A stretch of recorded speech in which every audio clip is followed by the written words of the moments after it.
I'm just going to talk through, just in case any of you really need to have the basics. You know, child protection is coordinated in the cluster system as one area of responsibility of the broader protection cluster. So I'm the coordinator of the Child Protection Working Group, which is the forum where child protection is coordinated within the global protection cluster, which is based here in Geneva. At field level, as you've probably seen, there are child protection coordination mechanisms that include child protection subclusters, child protection working groups. They have different names, but as a child protection and emergencies community at the global level, we've always taken the position that we want to support child protection coordination at field level as best we can, and make sure that the responses by all the different actors and agencies and governments and civil society are as efficient and well organized as possible. And we're not too precious generally about whether we're talking about cluster situations or non-cluster situations. And even the support that we offer from the global level extends to situations which are not always emergencies, but they may be anticipating emergencies or they may be post-emergency. So this session is just to kind of give you a little bit of a assistance if you're ever trying to train people in how to provide a coordinated child protection response. If we can go to the next slide, Alyosha, there are a few different sort of training packages that you could use. One is this, the Child Protection Coordinators Training, which is 5 days long. It's a very full curriculum aimed at coordinators. So typically this happens at the global level or at the regional level, and you get a bunch of people who are currently coordinating child protection responses or are kind of on standby to be deployed as coordinators, and you train them up over 5 days. Another training package which has some similar elements is a 3-day child protection coordination training, and that's more designed for training all of the actors in one response. So typically in that group there'd normally only be 1 or 2 coordinators, maybe the national level coordinator and somebody who is coordinating at subnational level or a deputy coordinator or something, and then everyone else is an actor in the response. So you know, the child protection manager from Organisation X or the ministry, you know, person. So there's that package, and then finally there are a few different versions around of a shorter module, which is typically 1 or 2 hours long, and is something that you insert into a training that you're doing anyway on child protection in emergencies. And that 1 hour or 2 hours is dedicated to looking at how to coordinate the response. And the rest of the training is looking at sort of how to do the response, you know, how to kind of provide psychosocial support or, you know, how to run an FTR program or something. A key resource in all of these, and something that I think you should always have in your back pocket if you are delivering training on coordination, is the Child Protection Emergency Coordinator's Handbook. It's available in English and French, and you can get that from me. There are various other places where there are stockpiles of them. You may have them in your organisation, but if you have any question, you know, just come to me and I can get you some copies. It's a hard copy book. It's also available in soft copy, and it sort of tells you all the basics of what you need to know about coordinating child protection. And it's quite accessible. Most sections are 1 page or 2 pages long in that book. Now we are currently developing a sort of a flash drive, which is a very informal collection of previous examples of good things. So it's got examples of the TOR for a coordination group, examples of a good strategy, interagency response strategy for child protection, examples of assessment exercises and reports. And the reason why we're producing that is because coordinators often write to me or somebody else in my team saying, you know, God, we've got to write our TOR, we've only got, you know, a couple of hours to do it. Can you please give us a good TOR so we can have a look at it and copy and paste and adjust it for our context? and it's easier to start there than having a blank page. So these things, the reason why it's informal is because a lot of those previous examples have never been finalized, but they're still good. They just were never signed off by the government or by all the cluster members or whatever. But they're de facto, they're in use in lots of places, and anyway, they're a good starting point. So that's something that we wouldn't post on the website. You can get again from me or from somebody else here in the team in Geneva. One thing to note is that more and more it seems we don't see a lot of demand for coordination training on its own. So normally training on coordination is embedded in training on thematic issues, as I say, like psychosocial issues, child-friendly spaces, family tracing, children associated with armed forces and groups. And so at the very least, if you're providing coordination training, because coordination is about trying to provide in the end the best possible response, you should be at least acknowledging, if not presenting, the interagency standards and resources for the areas of programming that people are working in. So even in the 5-day training that is at the top of the list, you see there, that we run purely for coordinators, there we would typically present things like the Paris principles, the interagency guiding principles on separated and unaccompanied children. So we'll present some technical resources so that coordinators are well equipped to at least promote the best possible standards. Obviously, we have got child protection emergency standards forthcoming from the Child Protection Working Group, and they will then sort of be a one-stop shop for standards on all the thematic issues that responses tend to cover. Now, here's the interesting bit. Top 10 tips to make your session go well when you're training on child protection coordination. The first one is use a motivating warm-up exercise. Some examples I've got here are coordination tennis. That's one where you put people in threes and you have one person on one side saying why coordination is really important and essential, and one person on the other side who has to make the argument of coordination not being that important and in fact being a detraction from a good response. And then one person in the middle who should look from one to the other as the different points are made. And at the end you can, it gets people talking at the beginning of a session, which is always good. It creates a buzz and a nice atmosphere, gets people immediately focused on the issue that you're about to cover, and it also can get some kind of key gripes on the table. So at the end of coordination tennis, you can get a few people to feedback. Who do you think won? Was it the person in favour or against coordination? And what were some of the main sort of points made against coordination?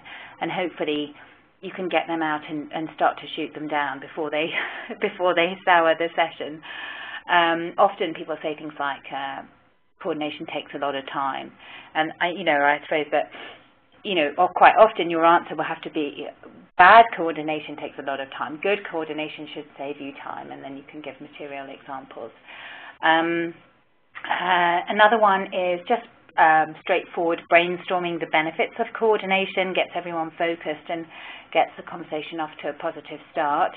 Another one, the flip side, is you could share some horror stories of non-coordination and what the effect was and how the response was then inadequate or inefficient, or there were some negative effects. Ideally, if you can point to negative effects for the beneficiaries, that's good.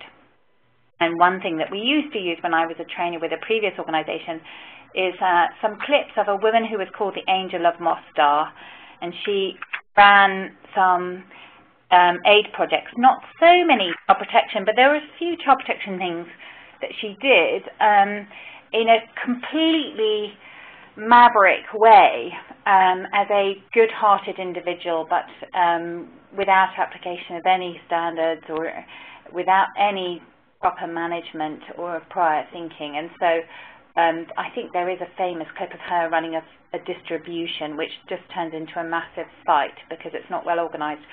So that's the kind of thing that you could scare people with, or you can ask participants to contribute their own horror stories, and then therefore get people motivated. The next one is it's helpful in the beginning if you can clear up the vocabulary, because during the session people will use this vocabulary and they will likely use it in a loose fashion, and that can be very confusing. Key terms that you need to think about are the coordinator, and I would establish coordinator as a word rather than lead. I would say that the lead is something different. That's the lead agency. So on the ground, UNICEF may be the lead agency. Mohammed so-and-so may be the coordinator. And then you will have cluster members, and you should maybe even decide whether you're going to call them cluster members or cluster partners. Some people prefer one or the other word. And if possible, I would try to avoid using the word cluster or subcluster. I would always say whether you're talking about the cluster partners or whether you're talking about the cluster coordinator or the cluster lead agency. Because if you say, well, the cluster should do this, the cluster should run an assessment, it's a little bit woolly, and you're not really sort of specifying actually materially who does that. Is it the coordinator? Is it the members? So that's something I would maybe elicit and then get on the wall at the beginning of the discussion. The third one is obviously with any session, it's good to demonstrate that you've really thought through people's problems and how you can best address them with the time you have. So if you can plant a question about coordination in the pre-course questionnaire or registration or something, so that you then have a couple of examples that you can speak to, or even better if you can identify what the main problem is that people might, or the main question that people might raise, or they might need more information or training on, that's helpful.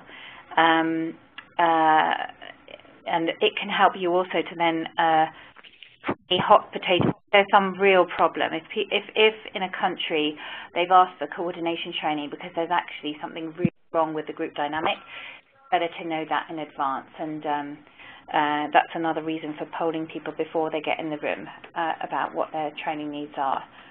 Another one is to be realistic about what you can fix in a session. If you're just running a 1 or 2 hour session on coordination, a lot of good coordination, as we know, is related to the skills of the coordinator. So, as I've said, in most cases, one person in the room at least is a coordinator. And if that person has a great attitude and really excellent people skills and communication skills and organization skills, then everything will be going well. If they don't, or if others in the room lack some of those important skills, you're not going to be able to fix them in an hour or two. So, just be aware when you're setting your objectives and when you're being explicit about your session objectives that you won't be able to probably address some of those fundamental things.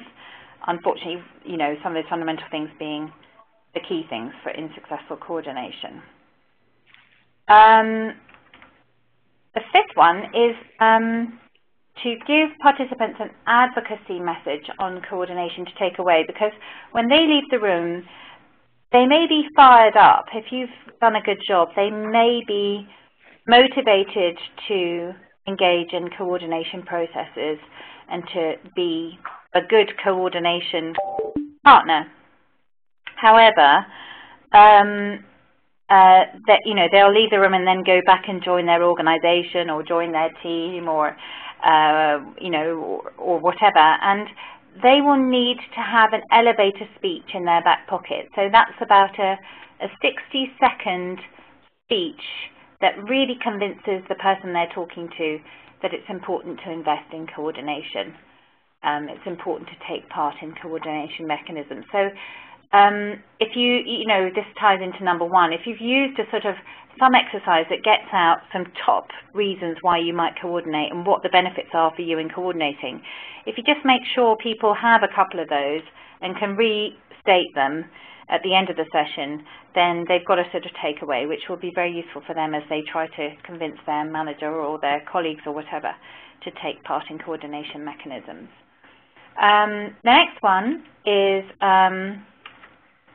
giving people a material top tip that they can go away in action.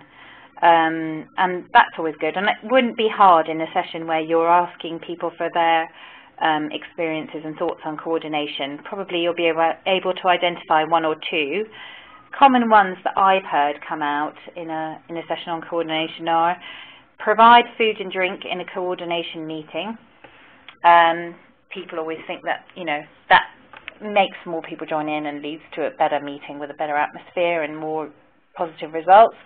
Another one is a top tip that somebody's come up with and is now documented, which is that you should have coordination meetings always at the beginning or the end of the day. Again, it's very simple. It's easy to do, starting tomorrow.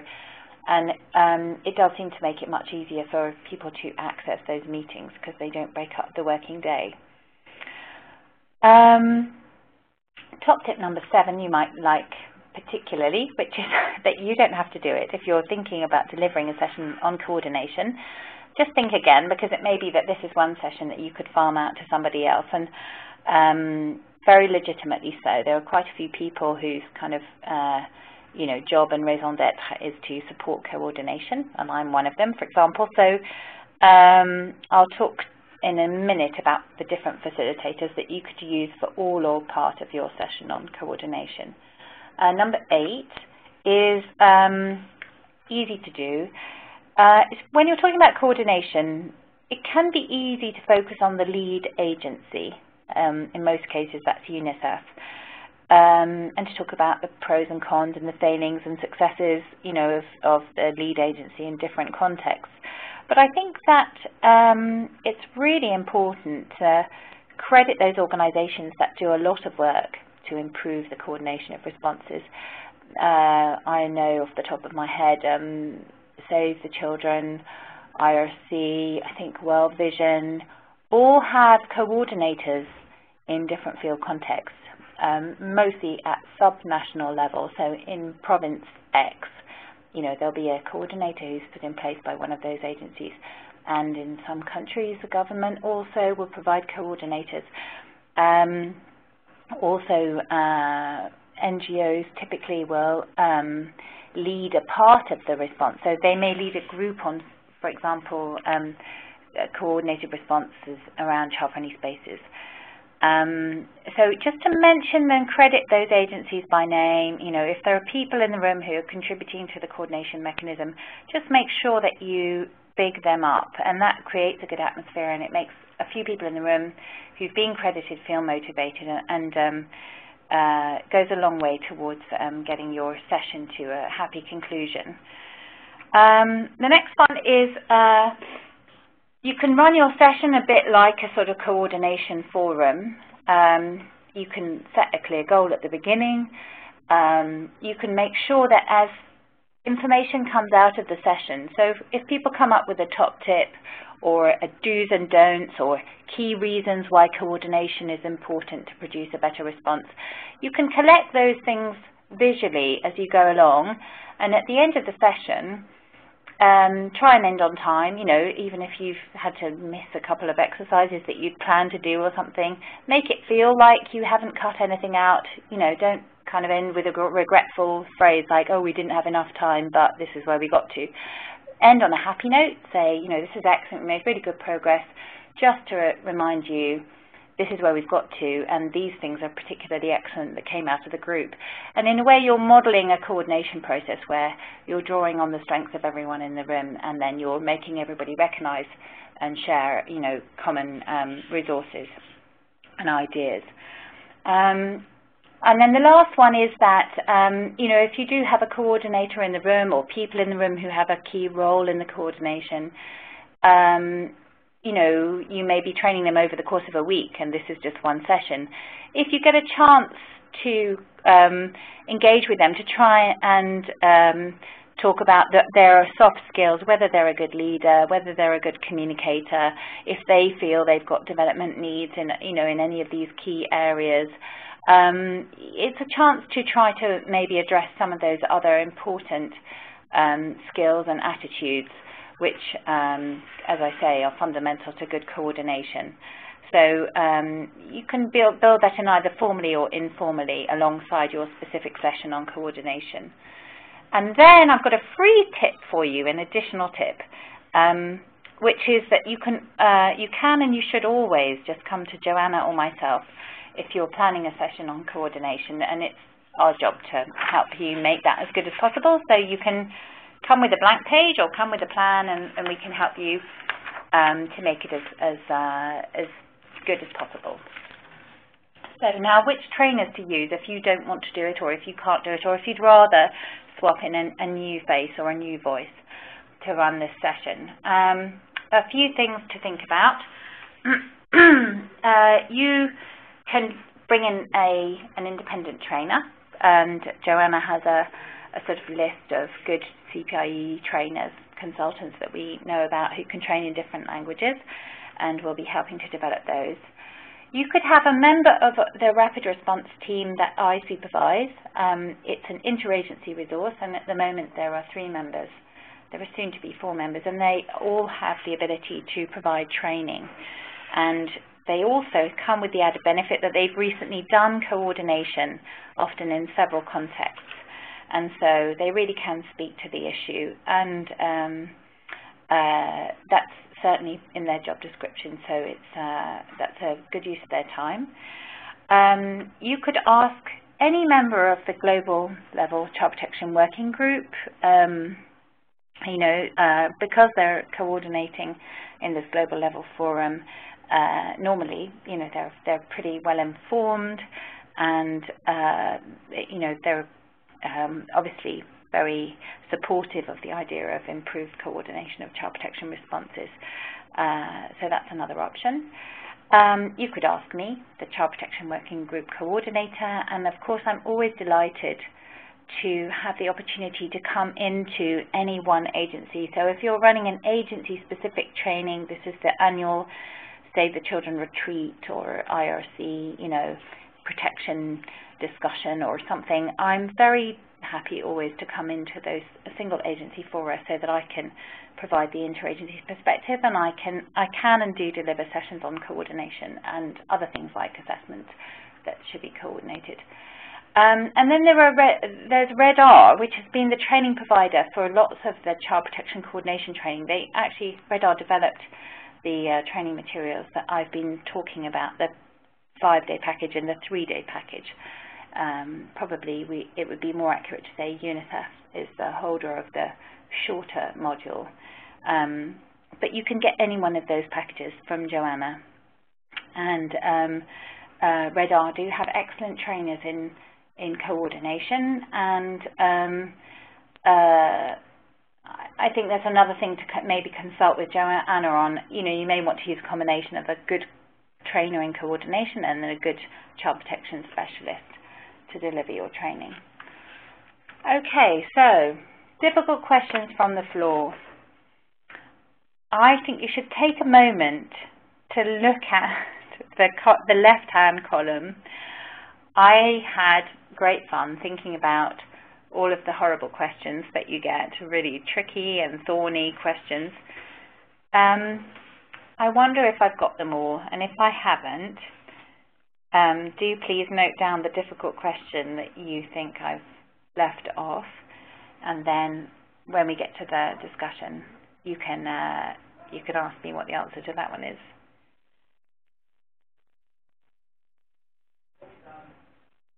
Obviously,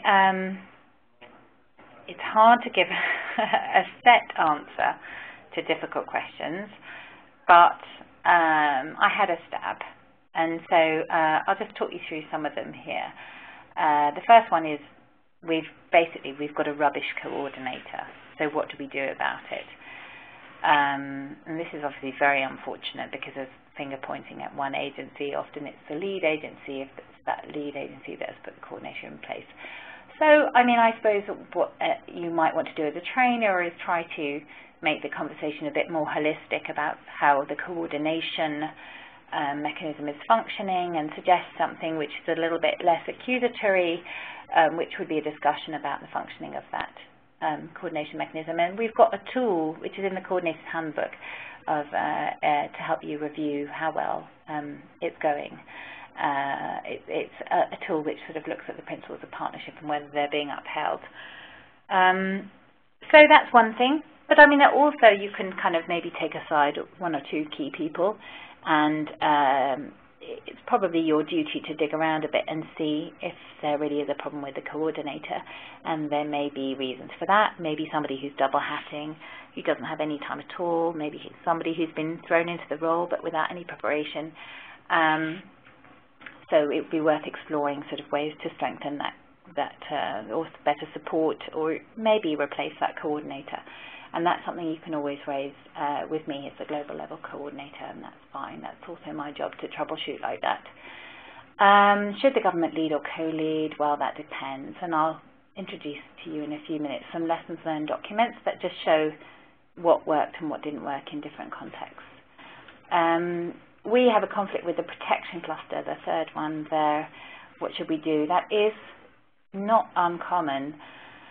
Ideally, you know, those issues should be either solved through dialogue or taken to the lead agencies in country, but if not, then again, that's something which the global level protection cluster and me as the global level child protection coordinator should address, and we do sometimes deal with those kinds of issues. This is a common one, the next one. You know, why isn't there a dedicated coordinator, which there isn't in most places? I think that's a good question. And in most cases you can make an argument for a dedicated coordinator, and it's always good to highlight deficiencies in coordination. As long as we can do it in a positive way, it's a message that can be taken back to UNICEF as the lead agency to try to review and strengthen the ways in which decisions are made about whether or not to have a dedicated coordinator.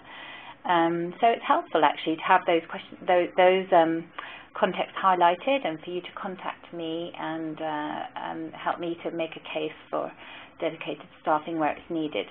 Often, actually, information management staff are lacking to support child protection subclusters or coordination structures. So, you know, that could also be part of the problem, and somewhere where there needs to be more capacity. Again, you know, that's not necessarily a bad thing to notice and to feed back, as long as it's well managed and nobody feels sort of shot down behind their back.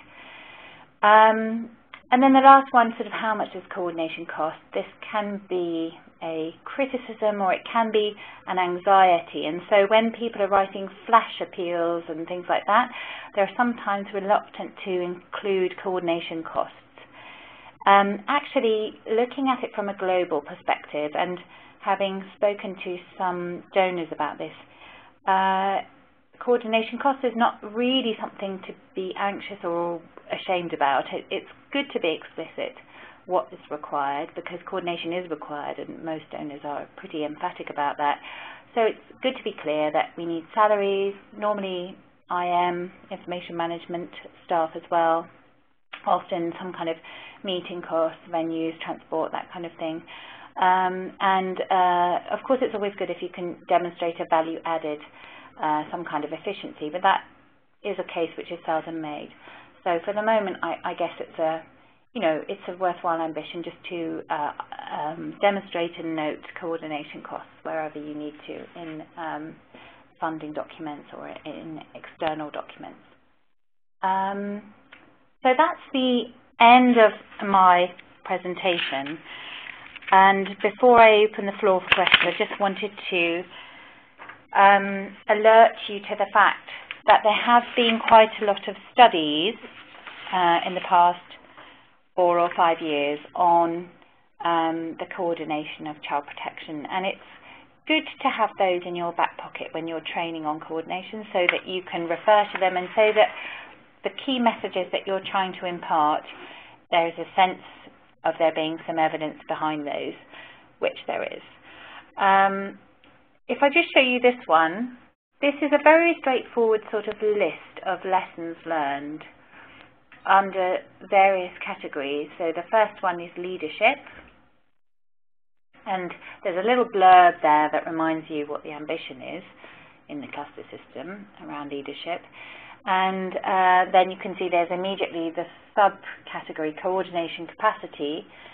And there, under each point, there's a sort of lesson learned. And you can see all of the different studies, or the different contexts where that lesson has been documented. And it's normally been documented through an intercluster evaluation, like the Cluster 1 or Cluster 2 evaluations, through a specific child protection coordination evaluation, or through an exit interview with a dedicated coordinator. They're some of the main sources. If we quickly go to the second document, you'll see the list of studies and evaluations that were drawn on. Here we are. On the top axis, you can see, this is one member of our rapid response team, Tina Fisher, who has done all of this work, reviewing the lessons learned. You can see along the top axis there at least 20 different studies, which we've read through to draw out what it tells us about the coordination of child protection. And you can see there, just out of interest, that the most common recommendation, because this is a collation of all the recommendations, the most common recommendation is to have a dedicated coordinator. So that's almost every study came up with that. That's a useful thing. I quote that quite often, and it's nice to have the backing of all of that learning and documentation to be able to make that case. And that's the kind of thing which you can deliver that key message, with a certain amount of certainty in an interagency forum. I'm going to leave it there. We have got one further document which presents the same lessons learned, but just in a different way to try and make it more user-friendly. All of these documents are just being finalised and should be on the Child Protection Working Group website in a couple of weeks. That's cpwg.net. But I'm always very happy to respond bilaterally if you want me to send them to you directly, or if you have any questions. Unmuted. Allowed to unmute now. Okay, so now you're unmuted and you're allowed to talk. Hi, Katie. This is Joanne here. Well, thank you very much. That was really interesting. I just have a very sort of quick question, which is, do you have any sort of shining example of a fantastic coordination that you use when you're doing these trainings? I mean, a context where coordination has happened well? Exactly. Well, the gold standard that's often pointed to is Uganda. It's now no longer a child protection subcluster, but it was in 2008, I think, we did a study as a child protection working group on Uganda, and it was the first place where there was a dedicated coordinator. What they did was the group looked at the different interventions being run by different agencies at community level, so all the different child protection community groups and referral mechanisms and all the rest of it, and came up with some recommendations about how to improve the standard, because they found that there were wildly different standards. And then this led to a set of standards that was then adopted by the government, and then some training for social workers based on those findings, and that those standards developed. But I'm sure I know there are good things about different other contexts. For example, in Haiti, we did a review of the child protection coordination in Haiti, and one very good thing was that there was a very senior dedicated coordinator who had an IM person working under him and a deputy, and that capacity was reviewed very well. Other things didn't go so well in Haiti. So it was not like the whole coordination, mechanism was a success story, but that aspect, the staffing of it was a success. And I'm sure there are positive aspects of other contexts. Great, thank you. Any other questions? Katie, it's Joanna. I'm just wondering kind of what some key messages would be, given that a lot of people that we do training for are not the coordinators, but really the coordinated. Any kind of key messages that you'd want them to take home about being a good working group or a subcluster member? Yeah, that is a very good question. I mean, I'm all for setting up key messages that you're fairly confident you can elicit. So some of them should be sort of no-brainer things that you can elicit through the course of the session. But trying to think in a more purist way, what are the kind of the key concepts or principles you want to establish. I think that one would be good coordination makes your work more effective and should make your life easier as an agency or somebody within a single agency. Another would be that coordination is not an option. It's a commitment which has been made by all of the major humanitarian agencies that are represented in the IASC, the Interagency Standing Committee, at global level. And regardless of whether your organisation has been part of those processes, it is the way businesses run, and that's all about professionalising the humanitarian sector. So the key take-home is that coordination is not an option.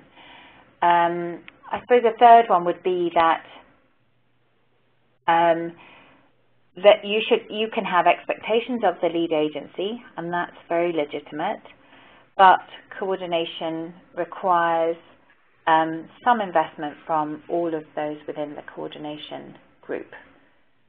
Another one would be that coordination should, any coordination process should be accessible to all of the relevant actors in a context. It's very difficult to achieve, but I think it's an ambition that, against which you should check your different coordination mechanisms. If you're holding meetings, if you're sending out bulletins, if you have a website, are you excluding any key actors, the government or civil society or anyone because of the ways that you're using to coordinate. Another one, a very practical one, is that coordination mechanisms usually need 2 tracks. You will usually need a small forum of agencies that are well known to each other and whose ways of working are consistent with established standards, and then a broader group where perhaps there's more education needed about what international standards look like and what coordination, what the expectations of coordination are, that kind of thing.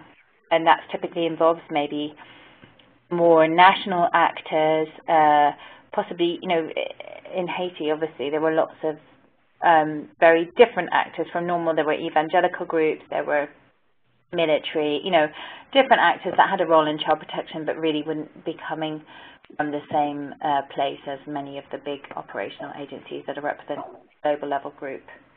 I think that's probably a good collection to start with.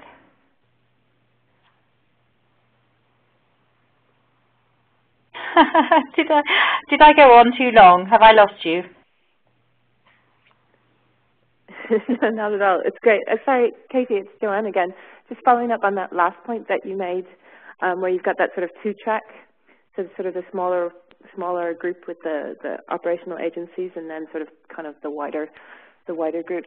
Do you ever run into the problem where the sort of the wider group, the evangelical agencies, the local agencies, get a bit threatened by the fact that there's sort of an inner circle?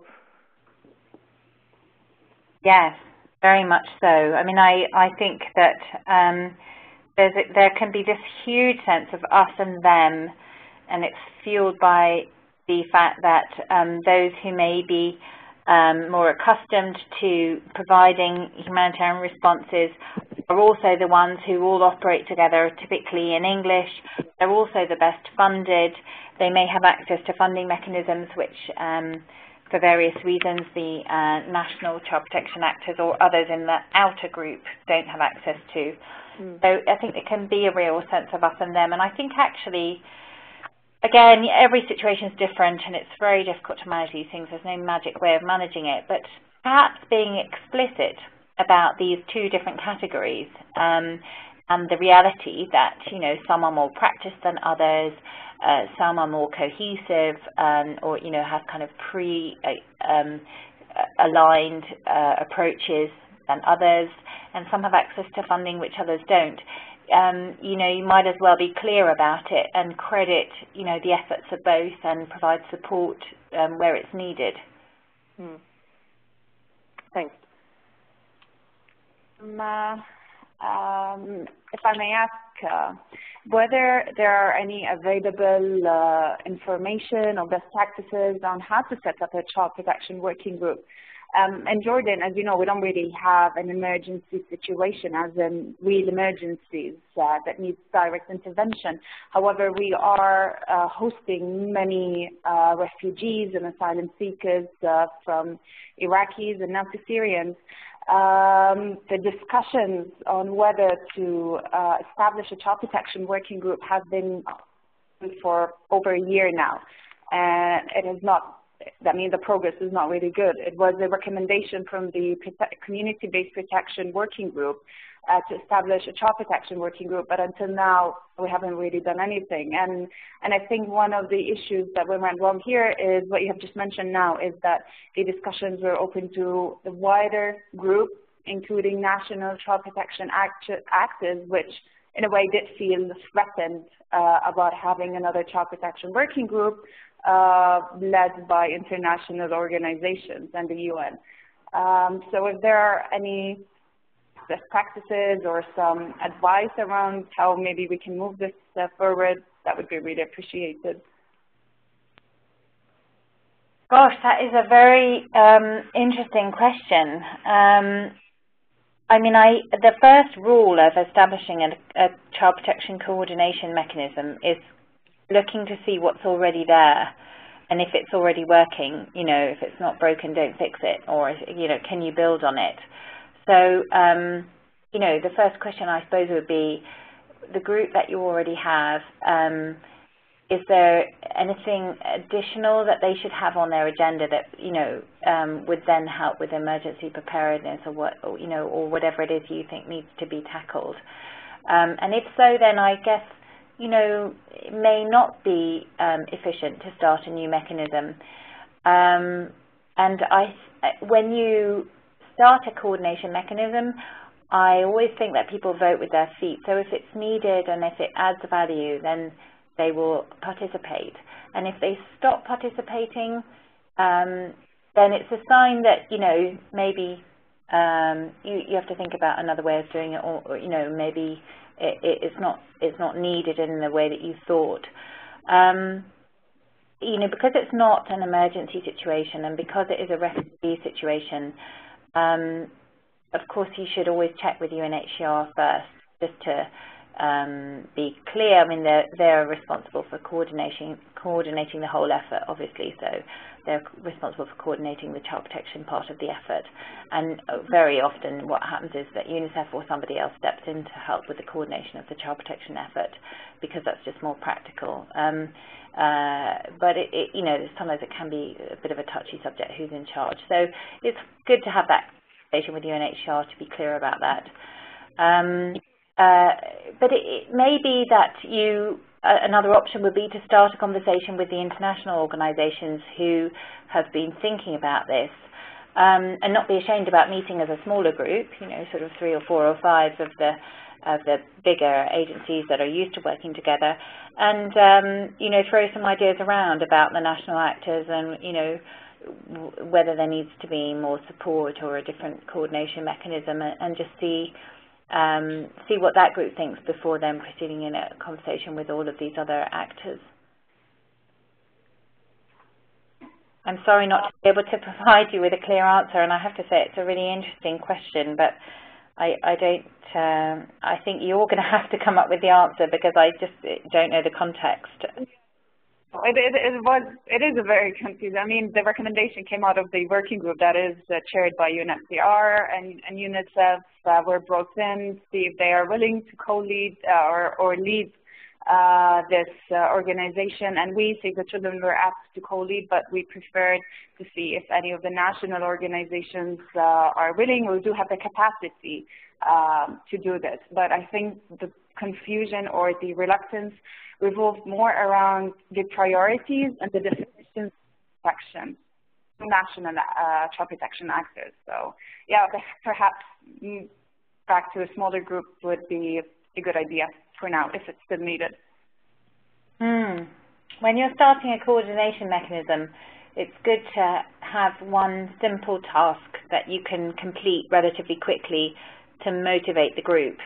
And I have to say, I have seen a lot of groups write their own TORs over the course of a year. And that's very depressing for everyone. They feel like they're in a really sort of bureaucratic exercise. So although you have to start, writing your TORs, that's really important.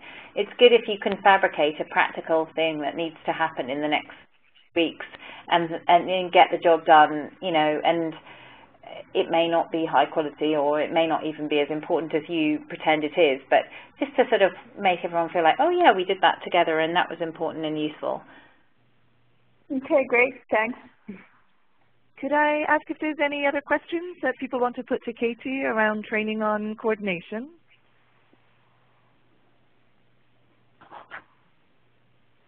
If not, we're coming close to our hour point. And then I'll start the wrap-up, which is to thank Katie very much for the preparation and for spending the time with us today. And also to thank Aliocha, who's been silently in the background pushing buttons and making sure that people can hear us. He'll also be reviewing the recording and tweaking it so that it is in ready state to go up on the web. It'll go up, I guess, again on YouTube. And I will send out to this group the details of how you can find it, but it'll also be clickable on from CPWG.net. I will send out the PowerPoint presentation to everyone who's on this list, but it will also be available off CPWG.net as well. And just again, a quick plug about some upcoming things. There are some terrific events that have been posted on our events page on the Child Protection Working Group's website.